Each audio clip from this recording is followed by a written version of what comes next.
Last time on Drenched, we showed you the wild side of Tulum as we descended into what may have been a portal to the underworld. Then we headed off into the jungle in search of some furry friends. We had definitely gotten a feel for the natural side of Tulum, but now it was time to explore all things ancient, from the Mayan ruins of Koba to going tooth to tooth with living, prehistoric dinosaurs.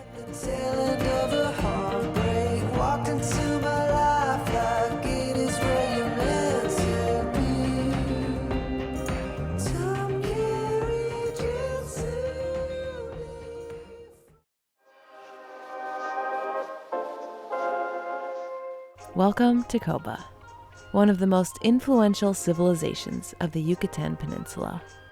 A stroll through this historical site can give you some pretty unique insight into what life might have been like for the average ancient Mayan that resided here. But probably the most interesting thing about this site is that it seems to raise more questions than it does answers. Alright, I'm going to give you the quick fun facts of Koba. One that I found interesting was that Koba ruins were actually abandoned before the Spaniards even came, and nobody really knows why. Koba itself means plentiful water because there's a lot of cenotes all around here. These roads, these sand roads, are very long stretching, and they apparently go all the way to Chichen Itza from here. Yeah, I think they said the longest road is 100 kilometers. So yeah, just some crazy things to think about. Nobody really knows fully what Koba's about. What I find to be the biggest mystery is, here we are in the middle of Mexico, and we've got pyramids, and across the world on the other side of the planet, we've got pyramids in Egypt. On Mars, we've got pyramids. So, I'm just joking. Oh, okay, I was like, what? I didn't know that. But my point is just like, there's a lot of unknown things about the planet and the world that I just find to be very curious, if you will. Well, we made it to the big one. No ho chmul. I'm sure I'm slaughtering that. It's pretty impressive. Yo, it is. This thing is huge. All right, we're gonna climb it.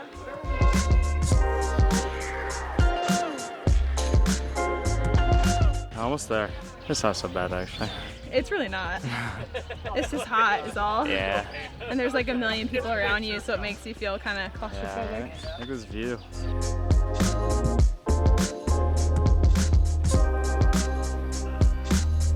We made it!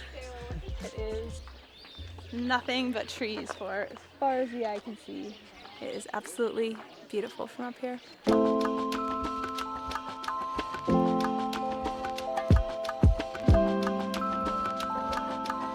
So I was thinking about what is an ancient Mayan person's life actually like, and it's pretty weird to think that literally nothing that we do on like 99% of the days of our lives would these people have ever done. Like our jobs that we have, all the technology that we use, the clothes that we wear, and it's just, when you think about it, it's so trippy. Like it's hard to actually picture yourself in a different time when you stop and really, really think about it. It's just kind of blowing my mind right now. Which way do you think is That's the jaguar? supposed to be the jaguar's head cut off of the body. I like how you keep saying jaguar now. Jaguar. Jaguar. But supposedly they would cut off the head of one of the losing team's players' heads. No. That's the legend.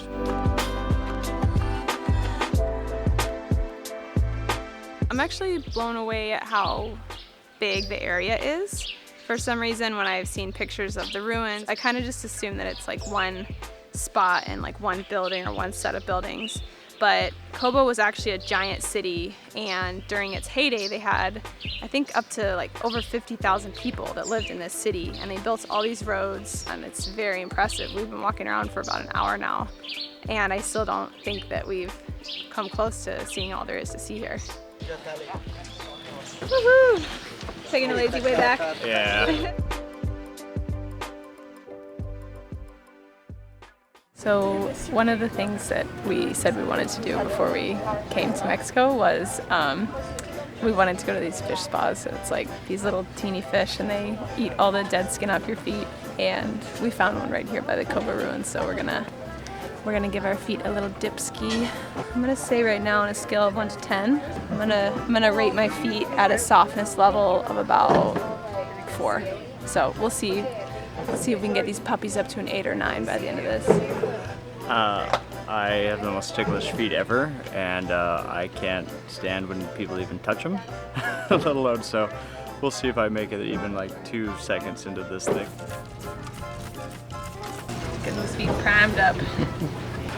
Oh. Okay? It's okay? Here we go.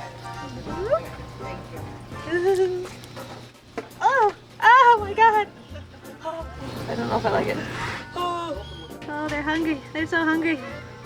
I don't know about this. Feels like little teeny electric shocks all over your feet all at the same time. So I was just thinking, I wonder how many different people's feet have these fish eaten?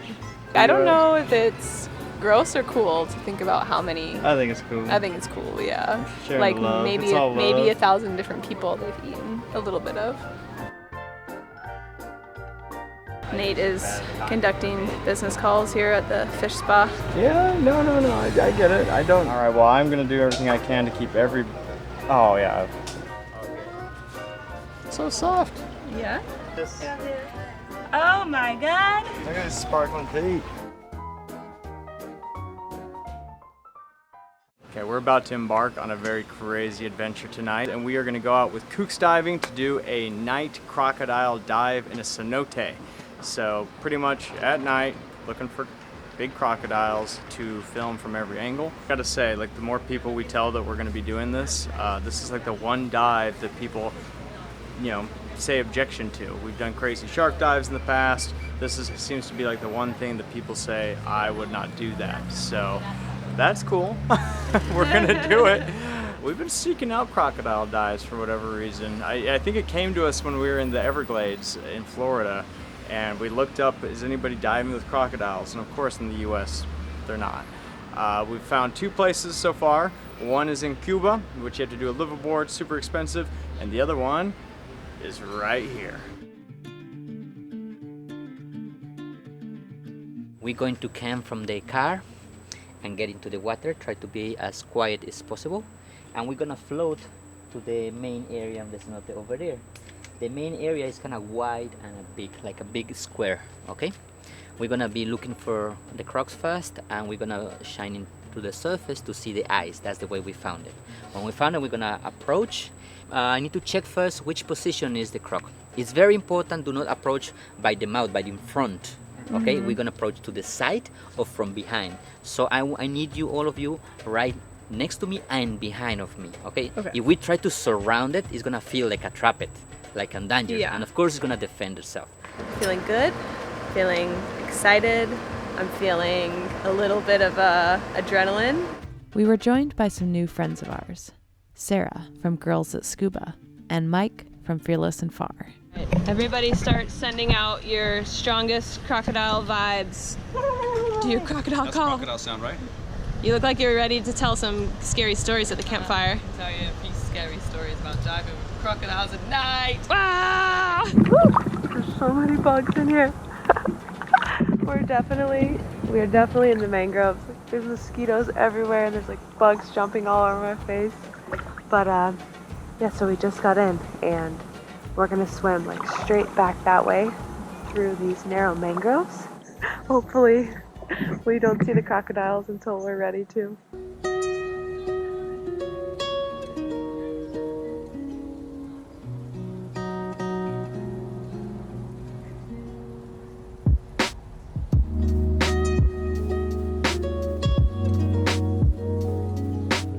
Here we are, we're in the middle of the main lagoon area. And we've just got our eyes peeled for crocodiles. And I know there's no way that I'm going to be able to show them on camera, but this is the most magical night that you could ever dream of. The stars, you can see the whole galaxy. Even if you didn't see any crocodiles, it's such a nice feeling to be out in the water at night, just in the middle of all this. Yeah, the eyes are just barely peeking out over the surface. He's coming towards us. After spotting a croc at the surface, we dipped down and started swimming slowly towards it, scanning the darkness with our lights for a scaly belly to appear above us.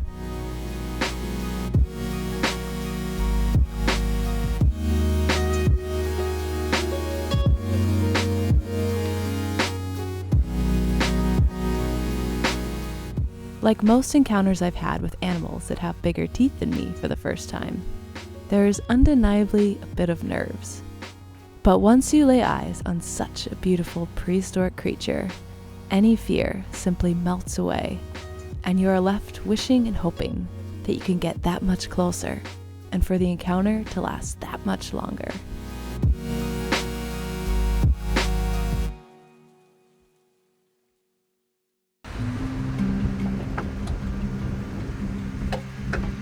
I couldn't be more happy. We are literally parked on the most Oh, that was mosquito. It's like blowing everybody up. we are It's wild. We're on the wild coast. Look at this. we're in the most perfect beach. Look at this white sand. Look at this white sand. Yes. Oh yeah, that's silk.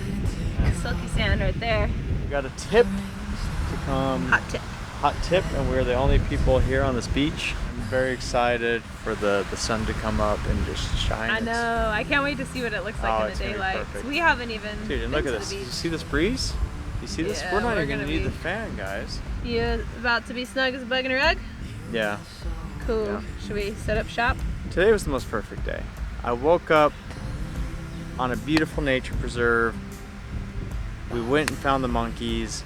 I talked to the monkeys. We did the things. We went diving. We saw the ancient Mayan We saw the ancient. I ruins forgot of about that. Even. Koba. It's been a big day. I know. It has been a big I told day. him I was tired, and he was like, "Come on!" I was like, Come on. Got the bed all set up, and I've got a nice cool ocean breeze running through my hair. I can't wait to wake up in the morning and to be right on the beach. I hope you have a lovely evening wherever you are in the world, and we'll see you tomorrow. Have a good night. Join us next time and wake up on the beach with us. Then experience one of the most magical dives in the entire world.